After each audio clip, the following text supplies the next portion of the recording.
أشهد أن لا إله إلا الله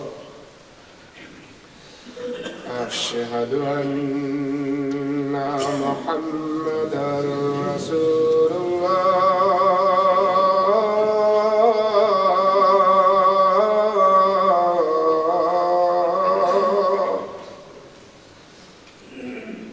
أشهد أن محمدا رسول الله حي على السلام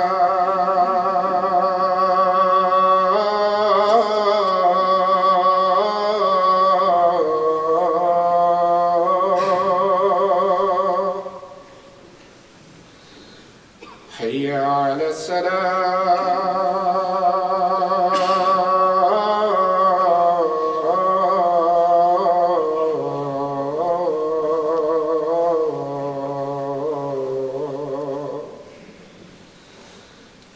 حي على الفلاح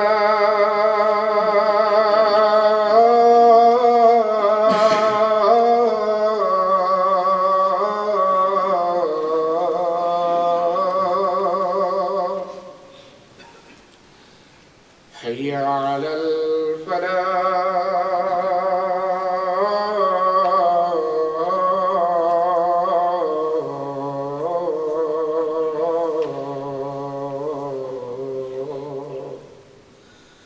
الله أكبر الله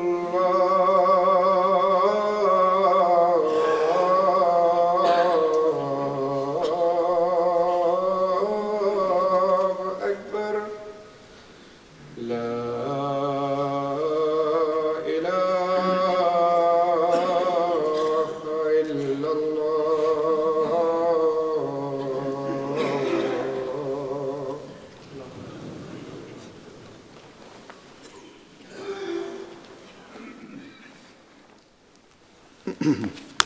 السلام عليكم ورحمة الله.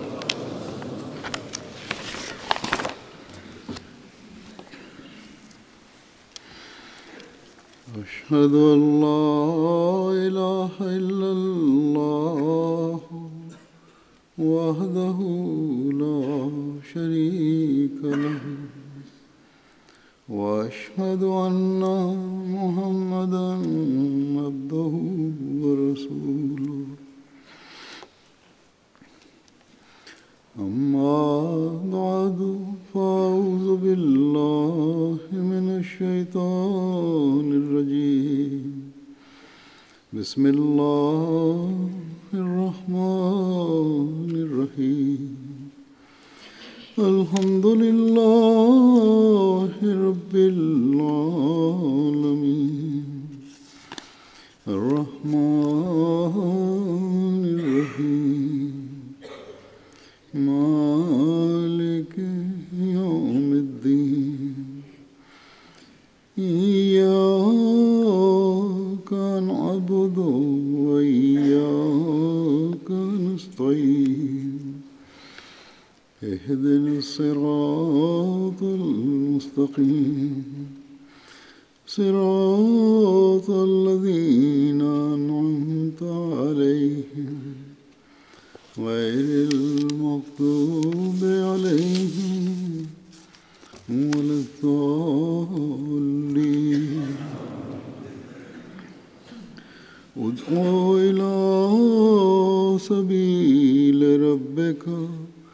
بالحكمة والموعظة الحسنة وجادلهم بالتي هي أحسن. إن ربك هو أعلم بمن ضل عن سبيله وهو أعلم بالمهتدين.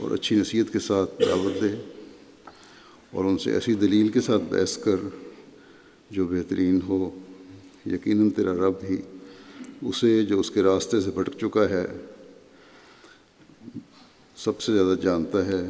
اور وہ ہدایت پانے والوں کا بھی سب سے زیادہ علم رکھتا ہے۔ دنیا کے کئی ممالک کی جماعتوں نے اپنی مجالس شورا میں اس تجویز کو رکھا اور اس پر بڑی اچھی بحث کی، اور اپنا لائحہ عمل بھی ہر جماعت کی مجلس شورا نے تجویز کیا کہ کس طرح ہم تبلیغ کے کام کو اسلام کے اور اسلام کا حقیقی پیغام اپنے ملک کے ہر طبقے میں پہنچانے کے کام کو وسعت دے سکتے ہیں، یا اسے بہتر بنیادوں پر قائم کر سکتے ہیں۔ جماعت احمدیہ برطانیہ نے بھی اس سال اپنی مجلس شورا کے ایجنڈے میں اس تجویز کو رکھا ہوا تھا۔ اس پر مجلس شورا نے بڑی سیر حاصل بحث کی اور بحث کر کے اپنا لائحہ عمل تجویز کر کے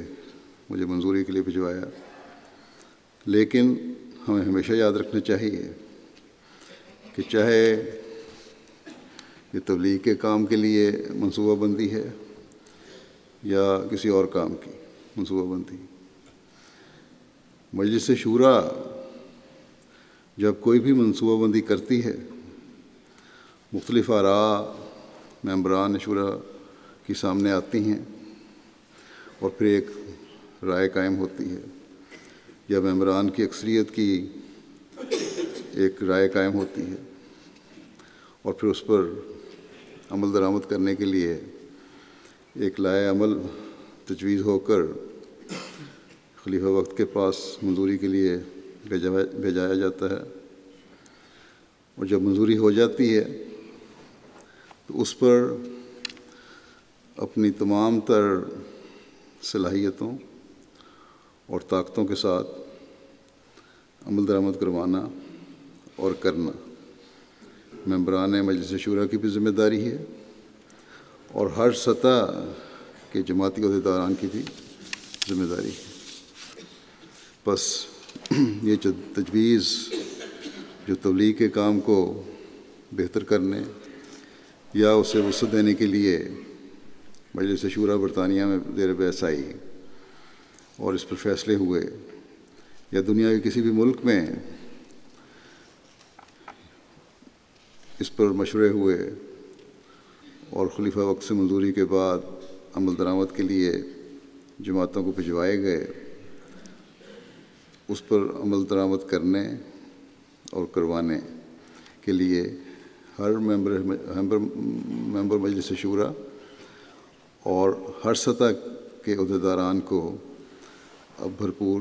کوشش کرنی چاہیے۔ صرف یہ نہ سمجھیں کہ کیونکہ ایک تجویز تبلیغ سے متعلق ہے اس لیے صرف سیکرٹری تبلیغ ہی اس کا ذمہ دار کہ کام کرے، یا کسی بھی دوسرے شعبہ سے متعلق اگر کوئی تجویز ہے تو متعلقہ سیکرٹری ذمہ دار ہے۔ یقیناً اس پر عمل درآمد کرنے کے لیے متعلقہ سیکرٹریان ہی ذمہ دار ہیں، لیکن خاص طور پر تبلیغ اور تربیت کے شعبے ایسے ہیں کہ اس میں جماعت کے ہر عہدیدار کا، ہر سطح کے عہدیدار کا شامل ہونا اور اپنا نمونہ دکھانا ضروری ہے۔ اس وقت میں کیونکہ تبلیغ کے حوالے سے بات کرنا چاہتا ہوں، اس لیے اس حوالے سے میں ہر عہدیدار کو توجہ دلانی چاہتا ہوں کہ وہ اپنے سیکرٹریان تبلیغ سے اس تجویز پر جماعتوں میں عمل درآمد کروانے کے لیے اپنا مکمل تعاون کریں، خود اس کا حصہ بن کر افراد جماعت کے لیے نمونہ پیش کریں۔ کوئی بھی عہدیدار ہو کسی نہ کسی رنگ میں تبلیغ میں حصہ لے سکتا ہے، اور اگر عہدیدار حصہ لے رہے ہوں تو افراد جماعت کے سامنے نمونے قائم ہو رہے ہوں گے، اور بہت سے ایسے احمدی ایسے ہوں گے جو بغیر کہے،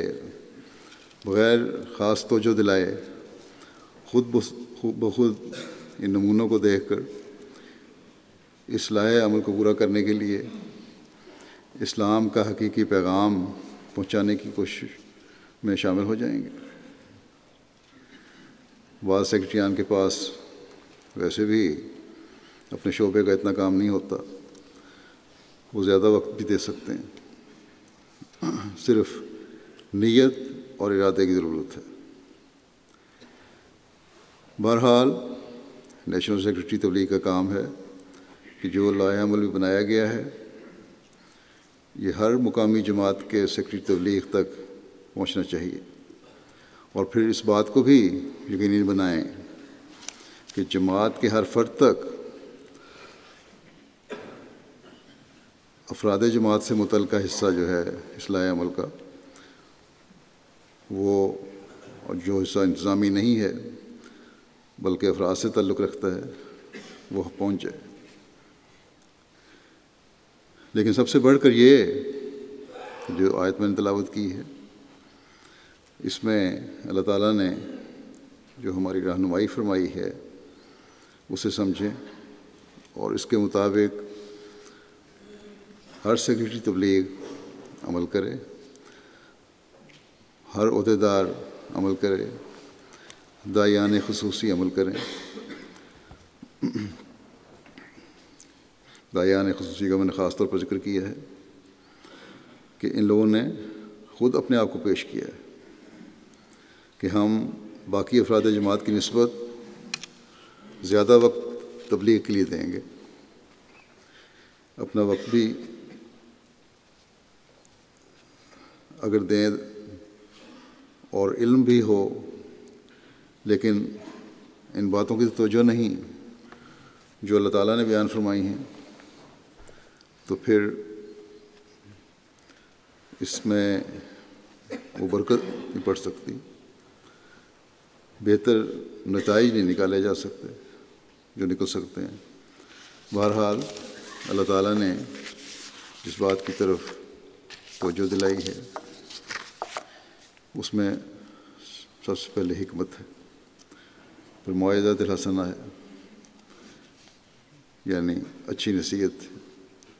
پھر فرمایا بحث میں ایسی دلیل استعمال کرو جو بہترین ہو۔ آج کل کے نام نہاد علماء نے اور دہشت گرد گروہوں اور تنظیموں نے اپنے جنونی پن اور بغیر حکمت، عقل اور بے دلیل باتوں سے اسلام کو اس قدر بدنام کر دیا ہے کہ غیر مسلم دنیا سمجھتی ہے کہ اسلام حکمت سے عاری اور دلائل سے عاری مذہب ہے اور بے عقلوں اور بے وقوفوں کا مذہب ہے، نعوذ باللہ، اور صرف شدت پسندی ہی اس کی تعلیم ہے۔ ایسے حالات میں اللہ تعالیٰ کے اس ارشاد کے مطابق تبلیغ کرنی اور تبلیغی رابطے کرنے ہر احمدی کی ایک بہت اہم ذمہ داری ہے۔ بس اس اہمیت کو سب سے پہلے تو عہدیداروں کو سمجھنا چاہیے، ہر سطح کے۔ گزشتہ 1-2 سال میں ان شدت پسندوں اور بعض علماء کے عمل نے اسلام کو اتنا بدنام کر دیا ہے، اور اس پر میڈیا نے بھی ان باتوں کو اتنا اچھالا ہے کہ یہاں ایک سروے ہوا گزشتہ دنوں جس میں اسلام کے شدت پسند اور ظالم مذہب ہونے اور مسلمانوں کے ناپسندیدہ ہونے کے بارے میں سوال کیا گیا، تو اکثریت نے یہی جواب دیا کہ اسلام بڑا شدت پسند مذہب ہے اور مسلمان ناپسندیدہ لوگ ہیں. ہم نہیں چاہتے کہ ہمارے ملک میں مسلمان رہیں اور ملک کے لیے یہ لوگ نقصان دہ ہیں. جبکہ چند سال پہلے یہ سروے ہوا تھا تو اس کے نتائج بالکل الٹ تھے اور اکثریت اس وقت مسلمانوں کو اچھا سمجھتی تھی. بس ایسے حالات میں ہمیں اندازہ ہو جانا چاہیے کہ کس قدر محنت کے ساتھ ہمیں اللہ تعالیٰ کے بتائے ہوئے طریقے کے مطابق تبلیغ کرنی چاہیے. اللہ تعالیٰ نے سب سے پہلے جو بات بیان فرمائی وہ حکمت کے ساتھ تبلیغ ہے. یہ حکمت کیا چیز ہے؟ حکمت کے بڑے وسیع معنی ہیں اور کامیاب تبلیغ کے لیے ضروری ہے کہ ان معنی کا ہمیں علم ہو تاکہ اپنی تبلیغ میں ان باتوں کو ہم مد نظر رکھیں. حکمت کے ایک معنی علم کے ہیں. تبلیغ کرنے کے لیے علم بھی ہونا چاہیے. بعض لوگ کہہ دیتے ہیں ان کو تو بہانہ مل گیا کہ ہمارے پاس علم نہیں ہے اس لیے ہم تبلیغ نہیں کر سکتے. اس زمانے میں یہ بہانہ بھی کوئی بہانہ نہیں ہے. ہمیں علمی لحاظ سے حضرت مسیح موعود علیہ السلام نے ایسے دلائل سے لیس کر دیا ہے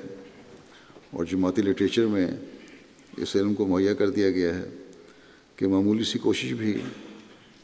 کافی حد تک علمی مضبوطی عطا کر دیتی ہے. پھر سوال و جواب کی صورت میں آڈیو ویڈیو مواد موجود ہے. پھر ویب سائٹس ہیں. بہت سے لوگ جب ان کو پیغام پہنچایا جائے بعض غیر تو کہہ دیتے ہیں کہ ہمارے پاس اس وقت لمبی بحث کا وقت نہیں ہے. انہیں پمفلٹ بھی دیے جا سکتے ہیں اور ویب سائٹس کے پتے بھی دے دیں تو جو دلچسپی رکھنے والے ہیں وہ بہت سارے ایسے ہیں جو دلچسپی رکھتے ہیں جس کے ان کے پاس فوری وقت نہیں ہوتا لیکن بعد میں معلومات لے لیتے ہیں. بہت سے لوگوں نے مجھے خود بتایا کہ انہوں نے معلومات لیں اس طرح. بس ایک تو پہلے اپنا علم بڑھانے کی ضرورت ہے تاکہ جن سے علمی گفتگو ہونی ہے ان سے اس طریق سے بات کی جائے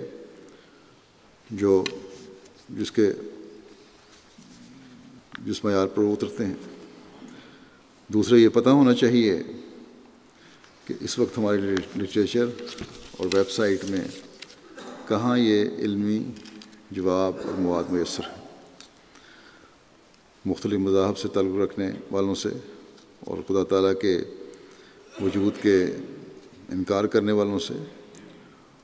ان کی سوچ کے مطابق ان کے خیالات کے مطابق ان کے دلائل کے مطابق پھر ہمیں دلیلیں دینی ہوں گی. پھر حکمت کے معنی یہ بھی ہیں کہ پختہ اور پکی بات ہو. ایسی دلیل ہو جو خود مضبوط ہو نہ کہ اس دلیل کو ثابت کرنے کے لیے اور ہمیں دلیلیں دینی پڑیں کہ پھر ان کو مزید ثابت کرنا پڑے. بس لمبی بحثوں میں پڑھنے کے بجائے جائزہ لے کر اعتراض دیکھ کر پھر ان کو ٹھوس دلیل سے رد کرنے کی کوشش کرنی چاہیے. اور یہ بھی پھر شعبہ تبلیغ کا کام ہے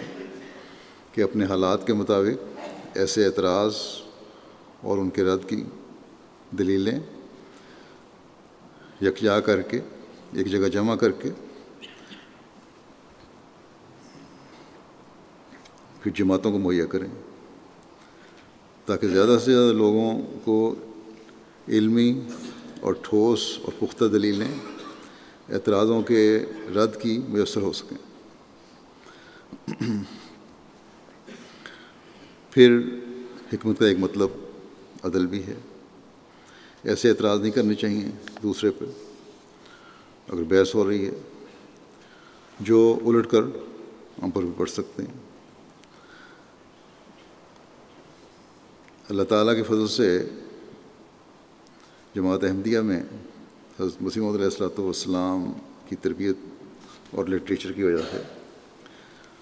خلفاء کے لٹریچر کی وجہ سے عام طور پر ایسی صورت نہیں ہوتی، لیکن عام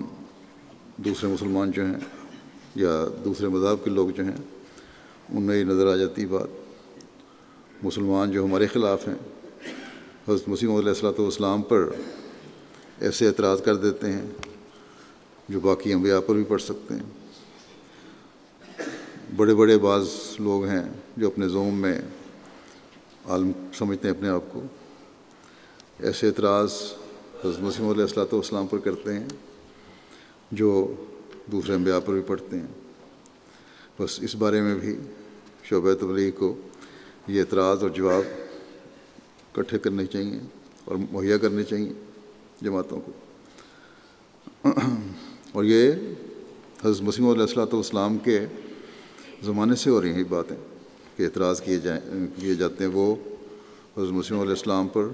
جو دوسروں پر بھی پڑھ رہے ہیں، ان کے اپنے دین پر بھی پڑھ رہے ہیں، اور اس وقت سے حضرت مسیح علیہ السلام نے بھی ان اعتراضات کے جواب ان پر الٹائے ہیں، انہیں کے لٹریچر سے یا انہیں کے صحیفوں سے غیر مذہبوں کو یا مسلمانوں کو بھی بتایا کہ تم جو اعتراض کرتے ہو وہ اصل میں اعتراض نہیں، یہ تو اسلام پر بھی اعتراض اس طرح کیے گئے تھے کافروں کی طرف سے۔ شعبہ تبلیغ کو جیسا کہ میں نے کہا چند ایسے اعتراض بھی چھوٹے پمفلٹ کی صورت میں شائع کر کے مہیا کرنے چاہیے جماعتوں کو۔ اگر زیادہ سے زیادہ لوگوں کو تبلیغ کے کام میں لگانا ہے تو یہ محنت اس شعبے کو کرنی پڑے گی، خرچ بھی کرنا پڑے گا۔ اسی طرح حکمت کے معنی حلم اور نرمی کے بھی ہیں، بس تبلیغ میں نرمی اور عقل سے کام لینے کے لیے بہت زیادہ ضرورت ہے۔ غصہ اور تیزی میں بات کرنے سے دوسروں پر منفی اثر پڑتا ہے، اور وہ سمجھتے ہیں کہ دلیل کوئی نہیں، اس لیے غصہ میں جواب دیا جا رہا ہے۔ جو غصہ دکھائے اس کے ساتھ بھی نرمی سے بات کرنی چاہیے۔ اسلام کی تعلیم پر اعتراض کرنے والوں کو نام نہاد علماء کے غصے اور شدت پسندی نے ہی موقع دیا ہوا ہے کہ وہ اعتراض کریں، ورنہ اگر آرام سے بات کی جاتی تو یہ ایسے اعتراض، بہت سارے ایسے اعتراض ہیں جو ویسے ہی ختم ہو جاتے ہیں۔ پھر حکمت کے ایک معنی نبوت کی بھی ہیں، بس اس کی روح سے بحث کرنے اور دلائل دینے کا مطلب یہ ہے کہ ہمیں قرآن کریم جو آن حضرت صلی اللہ علیہ وسلم پر نازل ہوا اس کے دلائل اور اس کی تعلیم کے مطابق تبلیغ کرنی چاہیے۔ اسلام پر اعتراض کرنے والوں یا اعتراض کرنے والے لوگوں سے متاثر ہونے والوں کے سامنے میں نے دیکھا ہے کہ جب قرآن کریم کی آیات کی روشنی میں بات کی جائے تو ان پر بہت اچھا اثر پڑتا ہے۔ پھر اس کا ایک مطلب یہ بھی ہے کہ جہالت سے روکنا، بس ایسے طریقے سے بات کرنی چاہیے جو دوسرے کو آسانی سے سمجھ آ جائے اور اس کی جہالت کو دور کرنے والی ہو۔ حضرت صلی اللہ علیہ وسلم نے بھی یہ ارشاد فرمایا ہے کہ لوگوں کے فہم و ادراک کے مطابق ان سے بات کیا کرو۔ پھر اس کا یہ مطلب بھی ہے کہ حق کے مطابق اور موافق بات کرنی چاہیے، ہمیشہ سچی اور واقعات کے مطابق بات کرنی چاہیے۔ یہ نہیں کہ دوسرے کو متاثر کرنے کے لیے حقائق و واقعات سے ہٹ کر بات کی جائے۔ ایسی باتیں جو حقائق اور واقعات کے خلاف ہوں پھر غلط اثر ڈالتی ہیں، کیونکہ کسی نہ کسی وقت میں اصل بات ظاہر ہو جاتی ہے۔ اس لیے ہمیشہ سچی اور حقائق کے مطابق بات کرنی چاہیے۔ پھر حکمت موقع اور ماحول کے مناسب اور مطابق بات کرنے کو بھی کہتے ہیں، یعنی اگر یہ خیال ہو کہ ایک دلیل سے مخالف میں غصہ پیدا ہونے اور اس کے چڑھنے کا خطرہ ہے، اور پھر بجائے تبلیغی گفتگو کے لڑائی جھگڑے اور فاصلے بڑھنے کا خطرہ ہے، تو پھر ایسی دلیل سے اجتناب کرنا چاہیے، اس بات سے اجتناب کرنا چاہیے اور ایسی بات کرنی چاہیے اور ایسی دلیل دینی چاہیے پھر جو برمحل بھی ہو اور دوسرے کے مزاج کے مطابق ہو اور فاصلے بڑھانے کے بجائے قریب لانے کا باعث ہو۔ بعض لوگ ایک بات کرتے ہیں ایک مجلس میں، دوسرا وہ بات سنتا ہے اور اچھا اثر لیتا ہے، لیکن اس وقت پھر بات کر کے چپ ہو جانے کے بجائے اور پھر یہ سوچ کر کبھی موقع ملا تو دوبارہ اپنی بات کریں، اس مجلس میں ہی پھر اس شخص کے پیچھے پڑ جاتے ہیں اور بار بار اس باتوں کو دہراتے ہیں یا اس کو قائل کرنے کی کوشش کرتے ہیں کہ آج قائل کر کے اٹھنا ہے، تم نے قائل ہو کر ہی اٹھنا ہے، جس سے پھر دوسرا چڑھ جاتا ہے، وہ قریب آیا ہوا بھی دور ہو جاتا ہے اور پہلی بات کا جو اثر ہوا ہوتا ہے وہ بھی زائل ہو جاتا ہے۔ اس لیے موقع، ماحول اور مزاج شناسی بھی تبلیغ کے لیے بہت ضروری ہے، اور یہ بات اس بات کا تقاضا کرتی ہے کہ تبلیغ میں جہاں مستقل مزاجی ضروری ہے وہاں ذاتی رابطوں کے بڑھانے کی بھی ضرورت ہے۔ ذاتی رابطوں سے ہی مزاج شناسی ہو سکتی ہے دوسرے کی، بس ہمیں اپنی تبلیغی سرگرمیوں میں ایک تسلسل پیدا کرنے کی ضرورت ہے، یہ نہیں کہ سال میں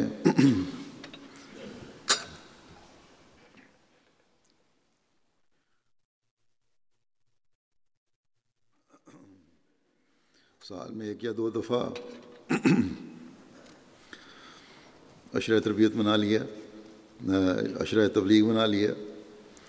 لٹریچر سڑکوں پر کھڑے ہو کر تقسیم کر دیا اور سمجھ لیا کہ تبلیغ کا حق ادا ہو گیا۔ آج کل یہاں اسائلم لینے والے بہت سے لوگ مختلف عمروں کے آئے ہوئے ہیں، بعض صحت مند اور جوان ہیں، بعض ذرا بڑی عمر کے ہیں، اور جب تک ان کے کیسوں کا فیصلہ نہیں ہو جاتا اکثر کے پاس وقت ہے اور اکثر وقت تو فارغ رہتے ہیں۔ بس ایسے تمام لوگوں کو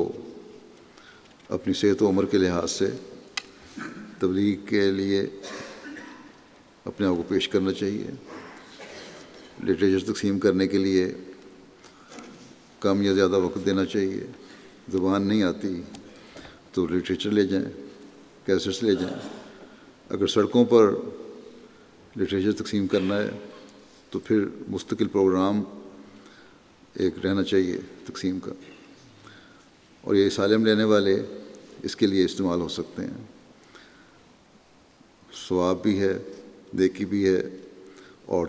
تبلیغ کا فریضہ بھی ادا ہو جائے گا، اور اسی برکت سے شاید ان کے کیس بھی جلدی پاس ہو جائیں۔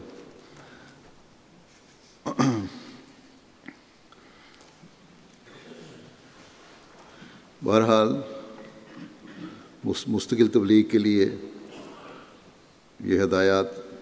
جو ہیں تبلیغ کے شعبے کی طرف سے ان کو جانی چاہیے، لٹریچر مہیا ہونا چاہیے اور پھر اس پر عمل درآمد ہو، اور اس طرز پہ ہونی چاہیے باتیں جو حکمت کے معنوں میں بتائی گئی ہیں۔ ان میں عہدیداروں کو بھی شامل ہونا چاہیے اور پرانے رہنے والوں کو بھی شامل ہونا چاہیے، صرف یہ نہیں کہ صرف اسائلم سیکر کے لیے میں نے کہہ دیا تو وہی شامل ہوں۔ داعیان خصوصی کو بھی صرف نام کے داعیان خصوصی بن کر نہیں بلکہ زیادہ وقت دے کر اس تبلیغ کے میدان میں اب آنا چاہیے۔ دنیا کے جو حالات ہیں ان کو اب دنیا کو بتانے کے لیے ہمیں کھل کر سب کو بتانا ہوگا کہ یہ حالات تمہارے دنیا داری میں ڈوبنے کی وجہ سے پیدا ہو رہے ہیں، اللہ تعالیٰ کی ناراضگی کی وجہ سے پیدا ہو رہے ہیں۔ اس لیے ایک ہی راستہ ہے کہ اللہ تعالیٰ کی طرف آؤ اور سچے دین کی تلاش کرو۔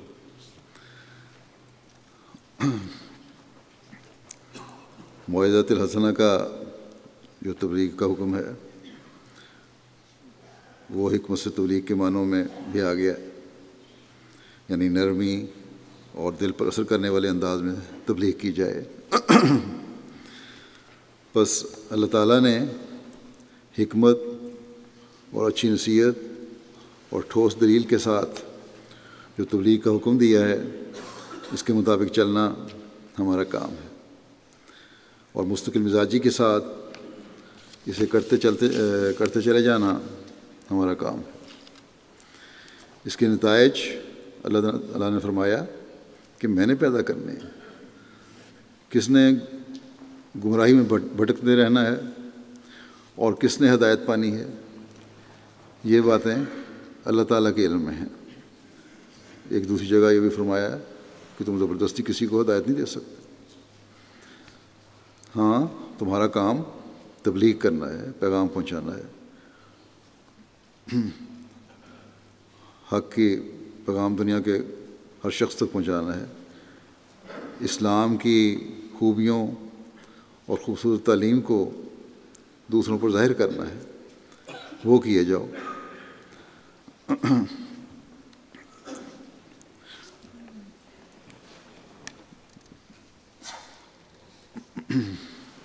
انسان عالم الغیب نہیں ہے کہ کہے کہ بجائے وقت ضائع کرنے کے میں اس کے پاس جا کر ہی پیغام حق پہنچاؤں جس پر اثر ہونا ہے۔ یہ تو انسان کو نہیں پتہ کس پر اثر ہونا ہے۔ اللہ تعالیٰ فرماتا ہے کہ تمہیں یہ علم دیا ہی نہیں گیا کہ کس پر اثر ہونا ہے اور کس پر نہیں ہونا۔ اس لیے اللہ تعالیٰ کے اس ارشاد کے مطابق ہم نتائج کے بارے میں ذمہ دار نہیں ہیں کہ کیوں اس کے مثبت نتائج نہیں نکلے، کیوں 100% لوگ ہمارے پیغام سے متاثر ہو کر اسلام کو قبول کرنے والے نہیں بنے۔ ہمارے سے اگر پوچھا جائے گا تو صرف اتنا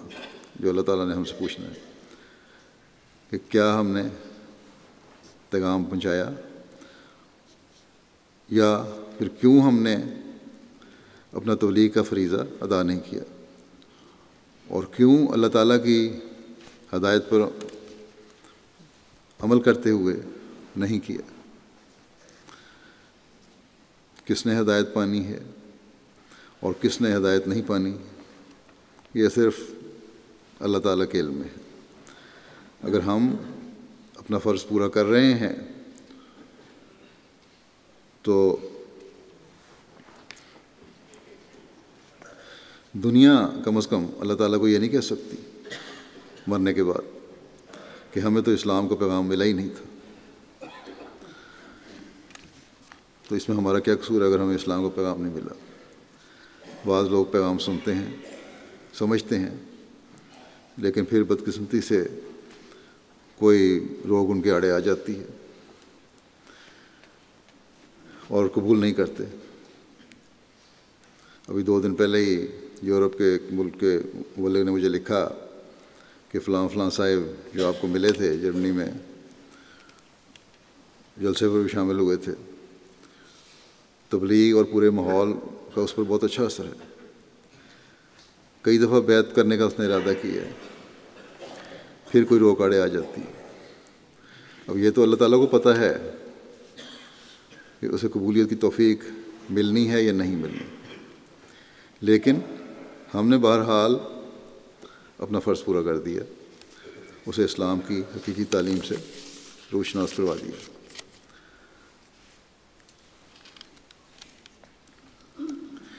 پھر تبلیغ کے ضمن میں ایک بات یہ بھی ہے، بعض لوگ پوچھتے ہیں، سوال کرتے ہیں کہ تم تبلیغ کر کے تم نے کتنے احمدی بنا لیے، اور پھر یہ بھی کہتے ہیں کہ خود مسلمان تمہیں مسلمان نہیں سمجھتے، اور پھر یہ بھی کہ کتنا عرصہ لگے گا اس طرح اسلام کی تعلیم پھیلنے میں، جس طرح تم لوگ تبلیغ کرتے اور اسلام کو پیغام پہنچا رہے ہو. اور پھر یہ بھی ساتھ تسلیم کرتے ہیں کہ بظاہر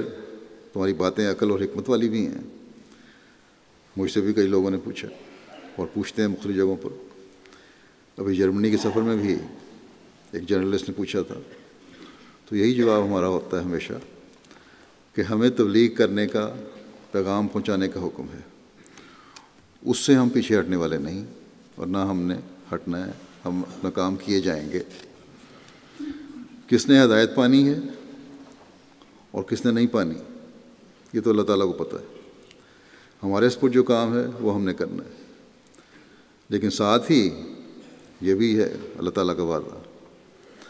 کہ اللہ اور تعالیٰ اور اس کا رسول غالب آئیں گے انشاءاللہ. اس لیے ہم اس امید پر قائم ہیں کہ انشاءاللہ تعالیٰ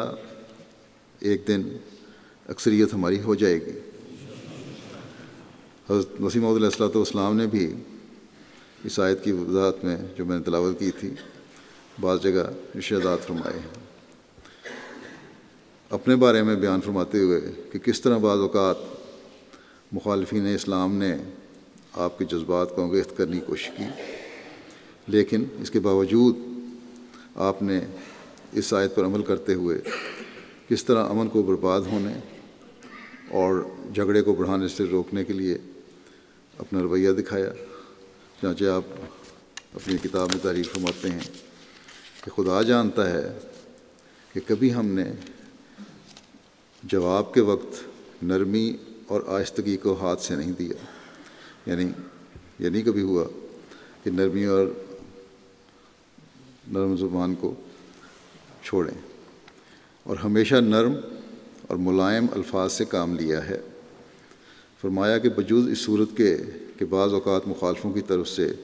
نہایت سخت اور فتنہ انگیز تحریر پا کر کسی قدر سختی مصلحت آمیز اس غرض سے ہم نے اختیار کی، بعض وہ سختی کی کیونکہ مخالفین جو علماء سو ہیں یا شر میں بڑھنے والے جو ہیں لیڈر، وہ بڑھ جاتے ہیں جو عوام کو بھی پھر ورگلاتے ہیں. اس لیے سختی انہی کے جواب میں جو تحریروں میں انہوں نے لکھا اسی طرح سختی کی، اسی طرح کی تحریریں لکھی کہ تا قوم اس طرح سے اپنا معاوضہ پا کر وحشیانہ جوش کو دبائے رکھے. اور یہ بھی اس لیے کہ اگر مسلمانوں کے خلاف ہے تو جواب یہ دے دیا تاکہ یہی جواب سخت سے دیا جا سکتا ہے جو دے دیا، اور اس سے زیادہ جوش دکھانے کی ضرورت نہیں اور وحشیانہ حالت طاری کرنے کی ضرورت نہیں تاکہ دنگا اور فساد ہو. فرمایا اور یہ سختی نہ کسی نفسانی جوش سے اور نہ کسی اشتعال سے بلکہ محض آیت جادل ہوں باللتی ہے آسن پر عمل کر کے ایک حکمت عملی کے طور پر استعمال میں لائی گئی. یہ بھی اس وقت بعض دفعہ سختی کرنی پڑتی ہے تو وہ بھی اس آیت کے نیچے ہی آتا ہے کہ حکمت عملی کے طور پر استعمال کیا گیا کہ ایسی بات کرو جو صحیح ہو، موقع کے مناسبت سے ہو، اور اس سے اس وقت مخالف کو اس طرز کا جواب دینا ہی ضروری ہو. اس لیے بعض سختی بھی ہو جاتی ہے، لیکن عموماً نرمی ہی دکھانی ہے. فرمایا کہ اس عمل کر کے ایک حکمت عملی کے طور پر استعمال میں لائی گئی، اور وہ بھی اس وقت کہ مخالفوں کی توہین اور تحقیر اور بد زبانی انتہا تک پہنچ گئی، اور ہمارے سید و مولا اور سرور کائنات فخر موجودات کی نسبت ایسے گندے اور پر شر الفاظ ان لوگوں نے استعمال کیے کہ قریب تھا کہ ان سے نقص امن پیدا ہو. تو اس وقت ہم نے اس حکمت عملی کو برتا. بس جہاں ایسی صورتحال ہو وہاں جو جادل ہم باللتی ہے آسن کا مطلب یہ بن جاتا ہے کہ تھوڑا سا سختی سے اسی حکمت عملی پر چلتے ہوئے جو دوسرا استعمال کر رہا ہے جواب بھی دیا جائے. بس اصل مقصد یہ ہے، اور وہ بھی اس لیے کہ فتنہ و فساد رکے. بس فتنہ و فساد روکنا اصل مقصد ہے، اور پیغام کو صحیح طور پر پہنچانا بھی یہ چیزیں ضروری ہیں. آپ نے کبھی وہ راستہ اختیار نہیں کیا جو مخالفین نے کیا تھا. اس کے بجائے آپ نے یہ بھی کہا کہ حکومت اور قانون کی پابندی ضروری ہے،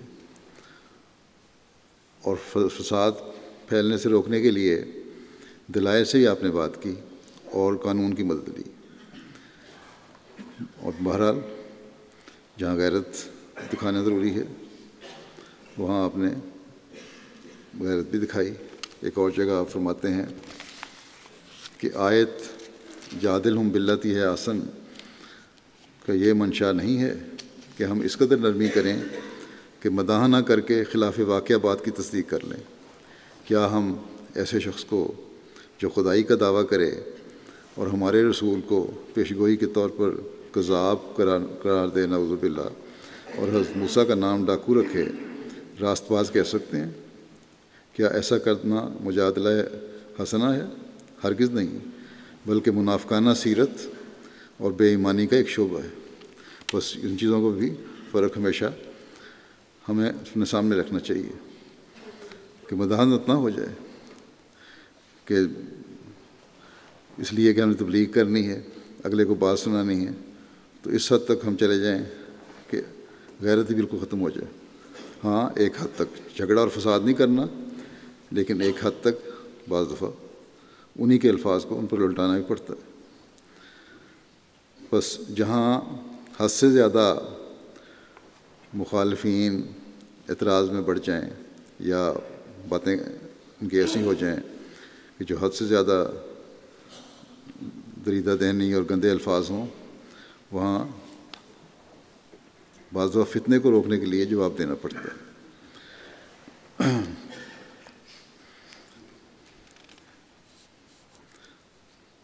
اسی طرح آپ نے بھی فرمایا کہ نرمی کا ہرگز مطلب یہ نہیں ہے، جیسا کہ پہلے میں نے کہا، کہ مداح نہ کر کے اتنا ڈر جاؤ، ہاں میں ہاں ملانے لگ جاؤ اور خلاف واقعہ کی جو بات ہے اس کی تصدیق کی جائے۔ حکمت بہرحال ضروری ہے، نرمی زبان اور اخلاق بھی ضروری ہیں، لیکن غلط بات کو غلط کہنا بھی ضروری ہے۔ بس اس بات کو بھی ہمیشہ یاد رکھنا چاہیے کہ حکمت کا مطلب بزدلی نہیں ہے، یا اپنے قریب لانے کے لیے غلط بات کی تصدیق کرنا نہیں ہے۔ مثلا آج کل دنیا داروں نے آزادی کے نام پر ایسے قانون بنا دیے ہیں جن کی شریعت ہرگز اجازت نہیں دیتی، اور اگر ان کے خلاف کوئی بات کرے تو کہتے ہیں کہ یہ احمدی بھی اپنے آپ کو شدت پسندی سے دور رہنے والا کہتے ہیں اور اس کے خلاف باتیں کرتے ہیں اور ظاہر کرتے ہیں کہ ہم شدت پسند نہیں ہیں، لیکن بعض معاملات میں یہ بھی شدت پسند ہیں۔ اور مثال وہ یہ دیتے ہیں کہ جیسے عورتوں سے ہاتھ ملانے کا معاملہ ہے یا ہم جنسی کا معاملہ ہے۔ ابھی جرمنی میں مجھ سے بعض نے سوال کیے اور میرے جواب پر کچھ نے منفی تبصرہ بھی ہمارے خلاف کیا، لیکن اکثریت کو سمجھ بھی آ گئی کہ کیا حقیقت ہے۔ ہمیں لڑنے کی ضرورت نہیں، لیکن جو چیز غلط ہے اسے ہم نے غلط بہرحال کہنا ہے۔ گزشتہ دنوں یہاں یو کے ایک سیاسی پارٹی کے ممبر، جن کے بارے میں مشہور ہو گیا تھا کہ وہ پارٹی لیڈر بننے کے لیے کھڑے ہوں گے، انہوں نے اعلان کیا کہ وہ پارٹی لیڈر بننے کے لیے کھڑے نہیں ہو سکتے، کیونکہ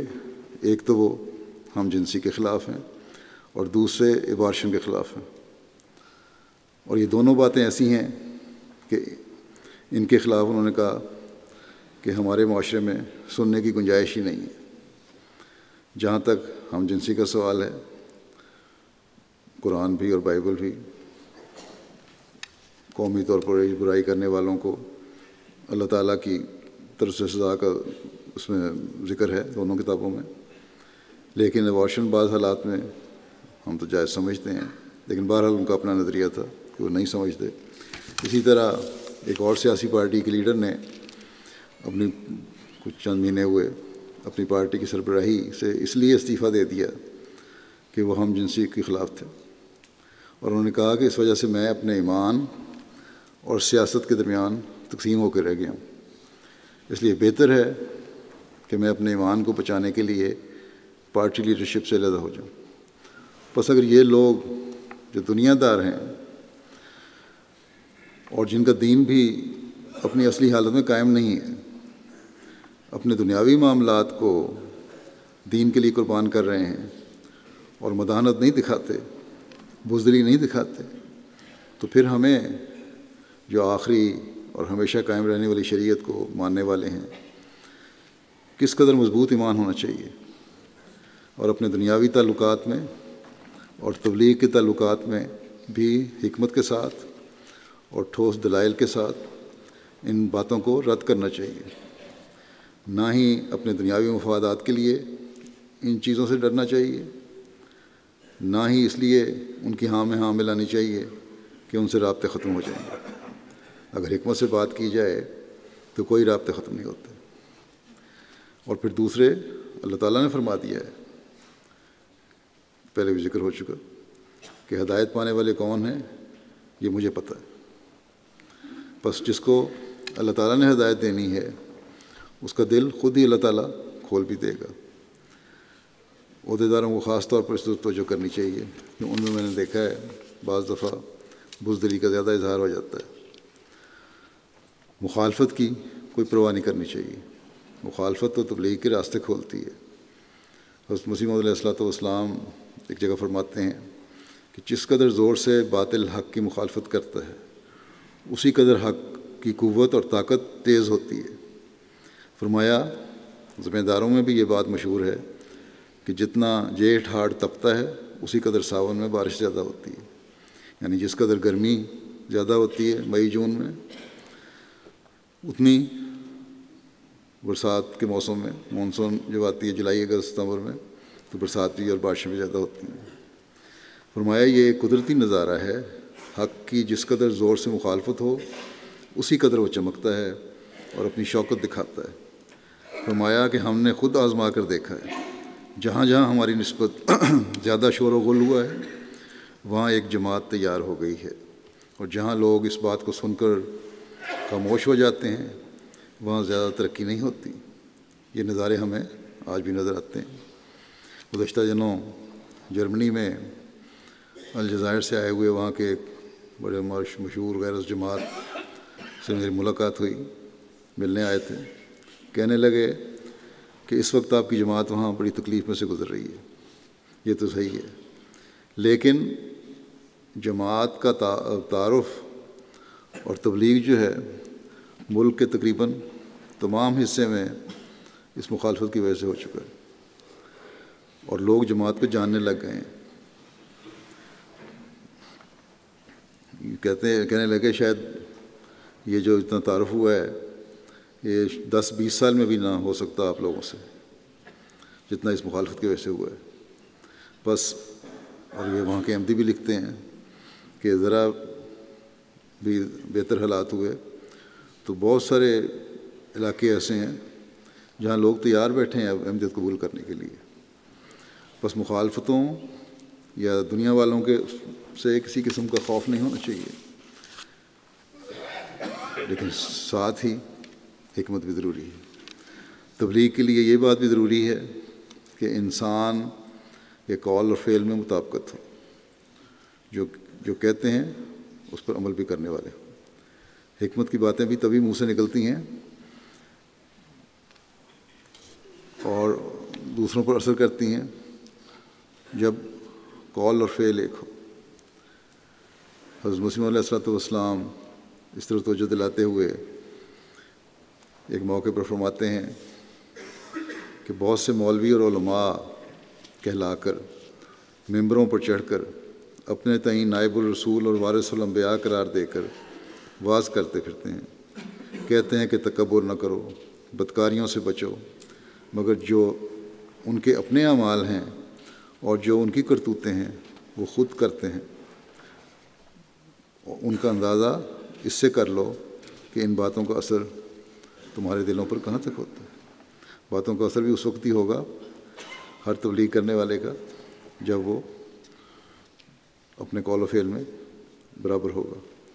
فرمایا کہ اگر اس قسم کے لوگ عملی طاقت بھی رکھتے اور کہنے سے پہلے خود کرتے تو قرآن میں لما تقولون ما لا تفعلون کہنے کی کیا ضرورت پڑتی؟ یہ آیت ہی بتلاتی ہے کہ دنیا میں کہہ کر خود نہ کرنے والے بھی موجود تھے اور ہیں اور ہوں گے۔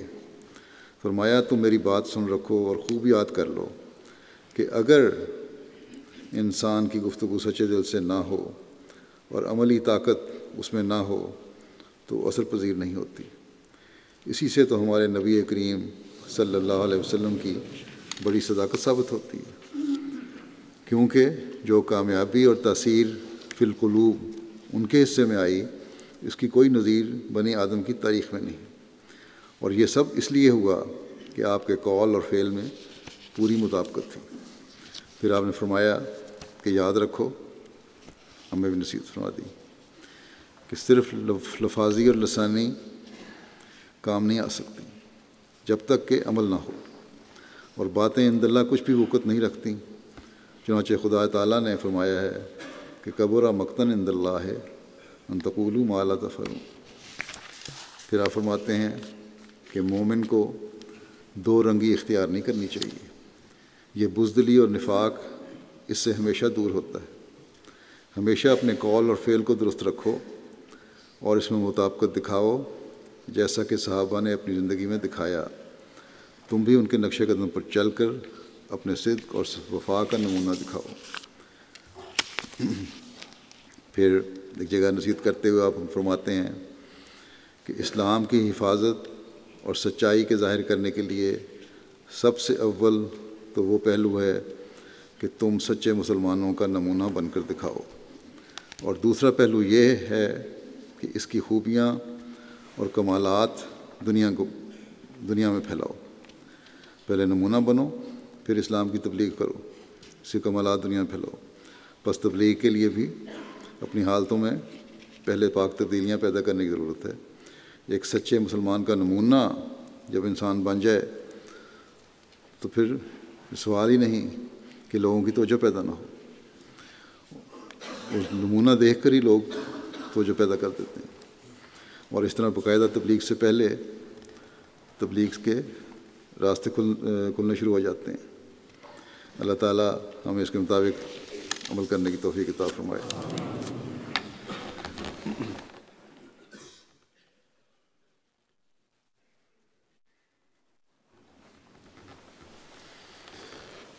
الحمد للہ نحمدہ ونستعینہ ونستغفرہ ونؤمن بہ ونتوکل علیہ ونعوذ باللہ من شرور انفسنا ومن سیئات اعمالنا من يهده الله فلا مضل له ومن يضلل فلا هادي له ونشهد أن لا إله إلا الله ونشهد أن محمدا عبده ورسوله عباد الله رحمكم الله إن الله يأمر بالعدل والإحسان وإيتاء ذي القربى